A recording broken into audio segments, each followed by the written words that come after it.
2 maut manakala 3 lagi masih hilang dipercayai tertimbus dalam kejadian tanah runtuh di Kampung Batu 54 Blue Valley dekat Cameron Highlands, Pahang awal pagi tadi. Kelima-lima mangsa itu dikenal pasti warga Myanmar, terdiri daripada 4 lelaki dan seorang wanita.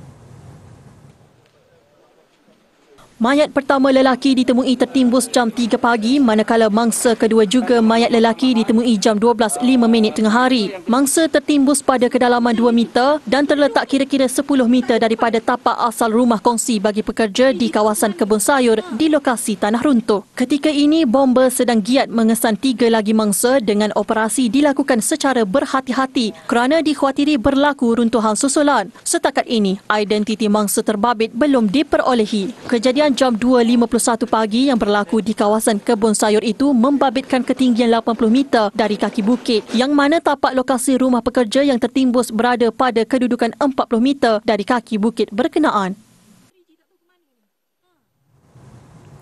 Difahamkan, operasi mencari dan menyelamat tanah runtuh di Kampung Raja Cameron Highlands diteruskan hingga malam ini menjejaki baki mangsa yang hilang. Terdahulu, operasi mengalami kesukaran akibat runtuhan kecil di kawasan sekitar, menyukarkan jentera berat masuk ke lokasi tanah runtuh.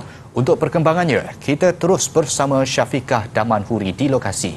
Syafiqah, silakan.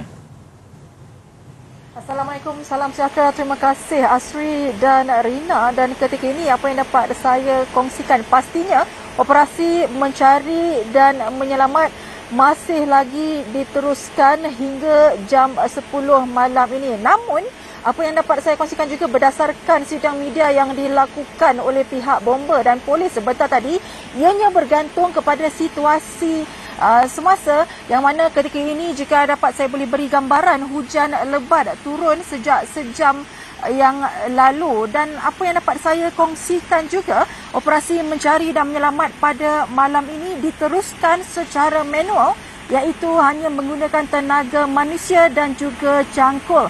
Dan keadaan di kawasan runtuhan juga seperti anda dapat lihat jika di belakang saya ini, inilah gambaran situasi kebun sayur di kawasan runtuhan yang mana ditanam di lereng-lereng bukit, yang menyebabkan berlakunya runtuhan di kawasan yang sama. Dan pihak operasi ini, pegawai dan juga anggota yang terlibat perlu berjalan kaki kerana di kawasan lereng-lereng bukit ini lorongnya amat sempit untuk dilalui oleh jentera-jentera berat. Dan ketika ini saya difahamkan tiada lagi tangguh ataupun operasi ini dihentikan buat sementara waktu kerana hujan lebat, dan mereka memaklumkan juga keadaan di kawasan runtuhan masih lagi stabil setakat ini.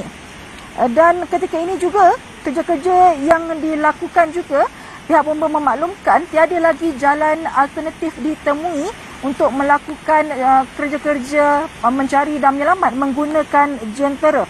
Dan fokus untuk mencari 3 lagi mangsa yang hilang di 2 kawasan, iaitu di sektor B dan sektor C yang berkedalaman sedalam 5 kaki.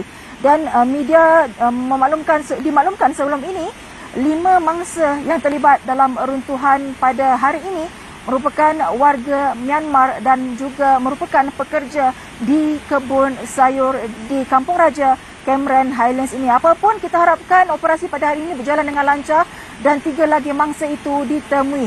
Dan saya kira itu sahaja dahulu yang dapat saya kongsikan setakat ini.